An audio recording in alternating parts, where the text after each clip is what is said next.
ظلال على نبات جئنا تبصرة عن كل ضلال أعددنا بضع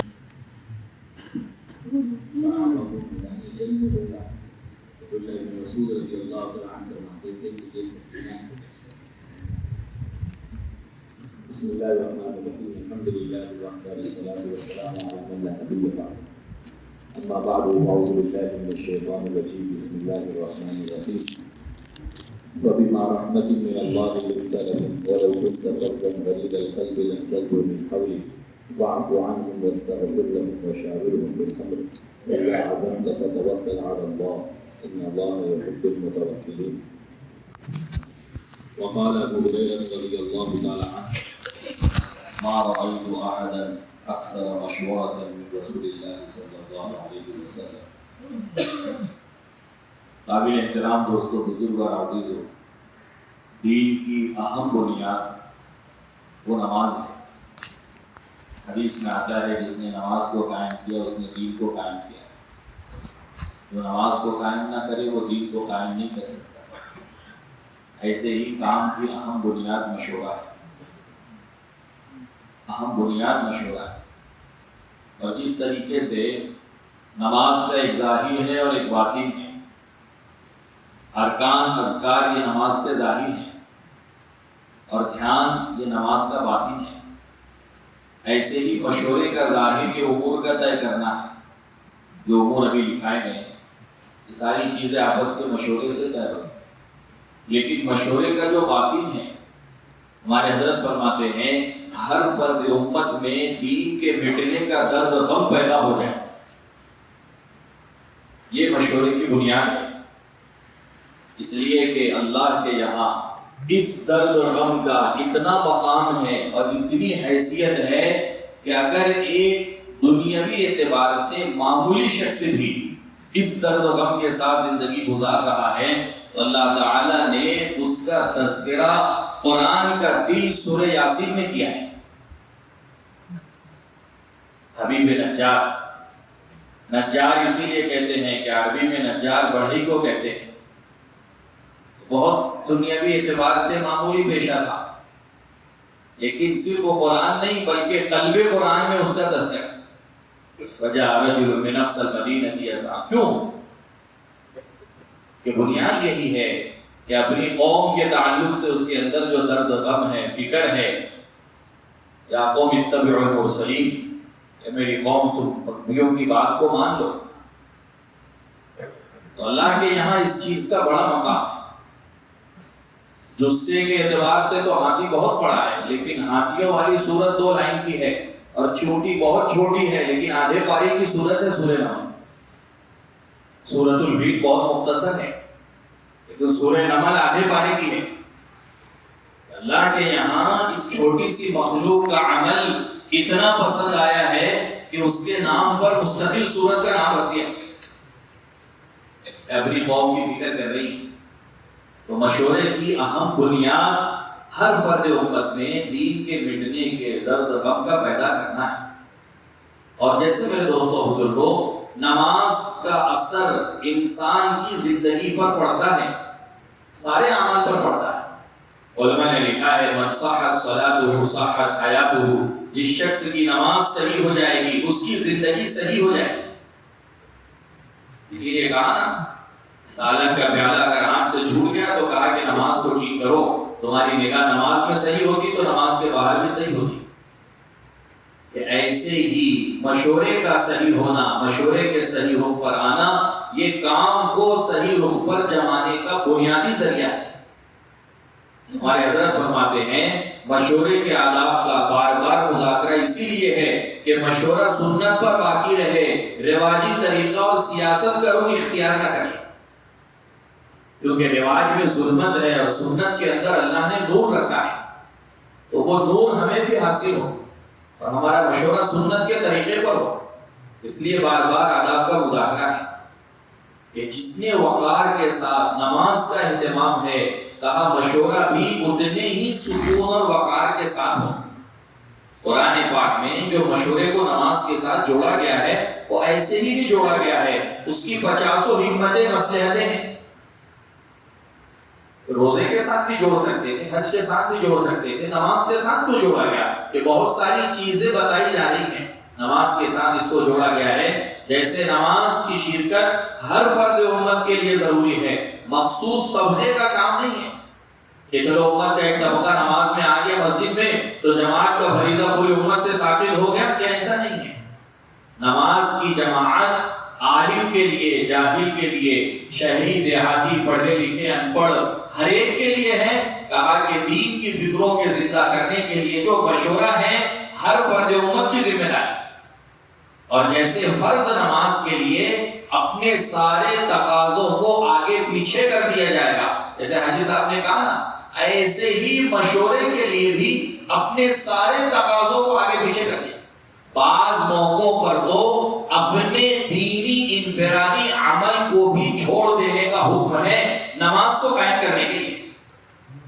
علماء نے لکھا ہے اِذَا نُودِيَ لِلصَّلَاةِ مِن يَوْمِ الْجُمْعَةِ فَاسْعَوْا إِلَىٰ ذِكْرِ اللَّهِ کہ جمعہ کی اذان پر جو سعی کا حکم ہے، اگر کوئی شخص اپنے گھر میں قرآن کی تلاوت میں بھی مشغول ہے تو اب اس کو حکم یہ ہے کہ وہ مسجد کی طرف چلے، حالانکہ قرآن کی تلاوت میں ہے، آگے نہیں، اب مسجد کی طرف آنے کے لیے کہا جا رہا ہے۔ تو جیسے نماز کی جماعت کی نماز کے لیے سارے تقاضوں کو مؤخر کرنا ہے، ایسے ہی مشورے کے لیے بھی اپنے سارے تقاضوں کو قربان کر کے اس میں شریک ہونا کہ جو قربانی کے ساتھ آئے گا اللہ پاک ان پر رائے کا الہام کریں گے، کام کے نفع کی باتیں اللہ پاک ان پر کھولیں گے۔ اور قربانی کیا ہے کہ ہم آئے ہیں تو پورے وقت کے ساتھ ہماری اپنی شرکت ہو، اخیر تک جب تک ہمارا اپنا مشورہ مکمل نہ ہو، پوری یعنی یکسوئی کے ساتھ اور پوری توجہ کے ساتھ ہماری اپنی مشورے کے اندر شرکت۔ اور پھر کہا کہ جیسے نماز کے اندر فرائض ہے، واجبات ہے، آداب ہے، سنن ہے، کہا کہ ایسے ہی مشورے میں بھی مشورے کا سب سے بنیادی فریضہ اور مشورے کے واجبات میں کہا کہ وہ اطاعت ہے، اطاعت ہے۔ جیسے نماز کی جماعت کی نماز میں امام کا عمل وہ حرف آخر ہوتا ہے مقتدیوں کے لیے، ایسے ہی مشورے میں امیر کا فیصلہ سارے مقتدیوں کے لیے حرف آخر ہے، سارے مقتدیوں کے لیے۔ بلقیس نے اپنے درباریوں سے کہا قالت یا ایھا الملأ افتونی فی امری ما كنت قاطعۃ امرا حتى تشهدون کہ میرا فیصلہ ہی قطعی ہوگا لیکن تمہاری حاضری اس کے لیے ضروری ہے، تم سے رائے مشورہ لیا جائے گا لیکن فیصلہ، کہا کہ فیصلہ تو قطعی میرا ہے۔ تو مفسرین نے لکھا ہے کہ قطعی اور آخری فیصلہ ذمہ دار کا ہے، چاہے اکثریت کی رائے موافق ہو یا خلاف ہو۔ حدیبیہ میں سارے صحابہ اکثریت یہ کہہ رہے ہیں کہ اللہ کے نبی عمرہ کرنا چاہیے، لیکن حضور پاک صلی اللہ علیہ وسلم کا فیصلہ یہ ہے کہ اپنے بالوں کو منڈا دو اور اپنے احرام کو کھول دو اور یہیں سے ہمیں مدینہ واپس جانا ہے۔ تو جمہور صحابہ کی رائے کے خلاف فیصلہ ہوا اور وہی آخری فیصلہ رہا، اسی پر سارے صحابہ کو عمل درآمد کرایا گیا ہے۔ تو اللہ تعالیٰ نے اس اجتماعیت کو مکہ کے فتح ہونے کا ذریعہ بنا دیا۔ مشورے میں اللہ نے بڑی خیر رکھی ہے، فتح مکہ یہ اجتماعیت کی برکت ہے، مشورے کی برکت ہے۔ تو ذمہ دار کا فیصلہ کہا کہ وہ آخری ہے، اور ہمارے یہاں قلت رائے کثرت رائے نہیں۔ بعض مرتبہ اللہ کے نبی صلی اللہ علیہ وسلم نے اکیلے انفرادی شخص کی رائے پر بھی فیصلہ کیا۔ مشہور واقعہ ہے، بدر میں جگہ طے ہو گئی، صحابی آئے اللہ کے نبی صلی اللہ علیہ وسلم کی خدمت میں، ورنہ اگر وہیں سے یہ جگہ طے ہے تو پھر کوئی رائے کی گنجائش نہیں، لیکن اگر آپ نے اپنی رائے سے اس کو طے کیا ہے تو میری رائے یہ ہے کہ یہ جگہ مناسب نہیں ہے، دوسری جگہ جو پانی کی ہے وہ ہمارے اپنے لیے بہتر مناسب۔ اللہ کے نبی صلی اللہ علیہ وسلم نے کہا کہ مشورے سے مشورے کو بدلا جا سکتا ہے، فوراً کہا کہ یہاں سے سارے چیزوں کو اٹھا کر کے اس جگہ پر منتقل ہونا۔ تو بعض مرتبہ ایک اکیلے کی رائے پر، بلکہ حضرت یہ فرماتے ہیں امت کو جو قرآن پاک یکجا طور پر ملا ہے وہ فرد واحد کی رائے پر ملا ہے۔ حضرت عمر کو اصرار تھا اس بات پر کہ قرآن پاک کو جمع کرنا چاہیے تاکہ حفاظ کی یہ تعداد اگر شہید ہوتی رہی تو قرآن پاک کی حفاظت کیسے کی جائے۔ ابو بکر صدیق رضی اللہ تعالیٰ عنہ فرمانے لگے ابو بکر عمر تم وہ کام کرنا چاہتے ہو جو اللہ کے نبی صلی اللہ علیہ وسلم نے اپنی پوری زندگی میں نہیں کیا، لیکن اللہ تعالیٰ نے حضرت عمر رضی اللہ تعالیٰ عنہ کی شرح صدر پر اللہ نے امیر المومنین کو بھی منشرح کر دیا۔ اور پھر یہ دونوں حضرات زید بن ثابت کے پاس گئے جو کاتب وحی تھے، اور ان کو یہ ذمہ داری دی کہ تمہیں اس کو جمع کرنا۔ تو ایک فرد کی رائے ہے، لیکن کہا کہ فیصلہ ہوا ہے، اور اتنی بڑی خیر اللہ تعالیٰ نے امت کو دی ہے کہ یہ قرآن پاک کے نسخے جو آج امت کے ہاتھوں میں ہیں، یہ حضرت عمر رضی اللہ تعالیٰ عنہ کی رائے ہے، اس کو ایک جگہ جو ہے وہ جمع کر دیا جائے۔ اس لیے میرے دوستوں بزرگوں، رائے ذات کا حق نہیں ہے بلکہ یہ کام کا حق ہے۔ جیسے فرمایا لقمہ دینا یہ نماز کا حق ہے، مصلی کا حق نہیں ہے۔ یہ نماز صحیح ہو جائے اس کے لیے کہا کہ ایسے ہی رائے دینا۔ بعض مرتبہ اللہ کے نبی صلی اللہ علیہ وسلم نے حضرات شیخین کی رائے کی طرف بھی توجہ نہیں دی، حالانکہ روایتوں میں یہ ملتا ہے کہ اکثر امور میں حضور ان سے رائے لیا کرتے تھے، ان کی رائے پر فیصلہ کرتے تھے، لیکن بدر کے موقع پر یہ سارے حضرات رائے دے رہے ہیں اور اللہ کے نبی کی منشا انصار کی رائے کی طرف۔ تو یہ نہیں ہوا کہ ہم سے تو پوچھا نہیں گیا اور ہم سے رائے نہیں لی گئی، کہا کہ یہ تو کام کا حق ہے کہ جس سے رائے لی جائے۔ بعض مرتبہ کہا کہ وہ رائے دے، اور اگر رائے کے خلاف ہو تو کہا کہ اس وقت بھی ماننا ہے اور اس کو جو ہے وہ تسلیم کرنا ہے۔ اللہ کے نبی صلی اللہ علیہ وسلم کی رائے کو بعض مرتبہ حضرات صحابہ نے چھوڑ دیا ہے، حضور اس پر ناراض نہیں ہوئے۔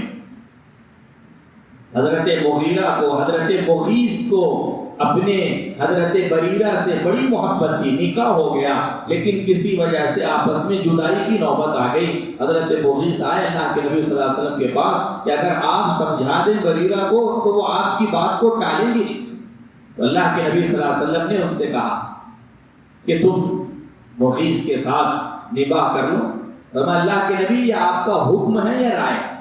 اس لیے کہ حکم کے بارے میں تو قرآن نے صاف کہہ دیا ہے، ایمان والوں کو اس بات کی گنجائش نہیں ہے اگر اللہ کے نبی کسی بات کا فیصلہ کر دیں تو وہ اس کے خلاف چوچرا کریں۔ کہا کہ نہیں یہ میری رائے ہے۔ فرمایا اگر آپ کی رائے ہے تو لا حاجت لی فیہ، مجھے جو ہے مغیث میں کوئی مجھے اس کی حاجت ہی نہیں ہے۔ تو کہیں روایتوں میں یہ نہیں ملتا ہے کہ اللہ کے نبی صلی اللہ علیہ وسلم نے اس کو برا مانا ہو کہ تم امام الانبیاء کی رائے کو اور ہمارے مشورے کو تم نے اہمیت دی۔ اللہ کے نبی صلی اللہ علیہ وسلم آئے حضرت عائشہ رضی اللہ تعالیٰ عنہ کے پاس، فرمایا عائشہ اللہ نے تمہاری براءت ظاہر کر دی اور تمہاری براءت میں قرآن کی آیتیں اتری۔ ابوبکر صدیق رضی اللہ تعالیٰ عنہ فرمانے لگے عائشہ اٹھو اور اللہ کے نبی صلی اللہ علیہ وسلم کا شکریہ ادا کرو۔ حضرت عائشہ فرمانے لگی میں ان کا شکریہ کیوں ادا کروں؟ یہ بھی شک میں پڑ گئے تھے، میں تو اس اللہ کا شکر ادا کروں گی جس نے میری برات کو آسمانوں سے نازل کیا۔ روایتوں میں ہے آپ صلی اللہ علیہ وسلم مسکرا رہے تھے، برا نہیں مانا، ناراض نہیں ہوئے، نافرمانی نہیں سمجھی، بلکہ آپ صلی اللہ علیہ وسلم مسکراتے رہے۔ اس لیے کہا کہ ہم سے پوچھا جائے تو ہم رائے دیں گے جو ہمارے دل میں بات آئے۔ حضرت فرماتے ہیں جس کی رائے میں اخلاص ہوگا اللہ پاک اس کی رائے پر ذمہ دار کو منشرح کر دیں گے، اور جس کی رائے میں اخلاص نہیں ہوگا اللہ اس کی رائے سے ذمہ دار کو مستغنی کر دیں گے۔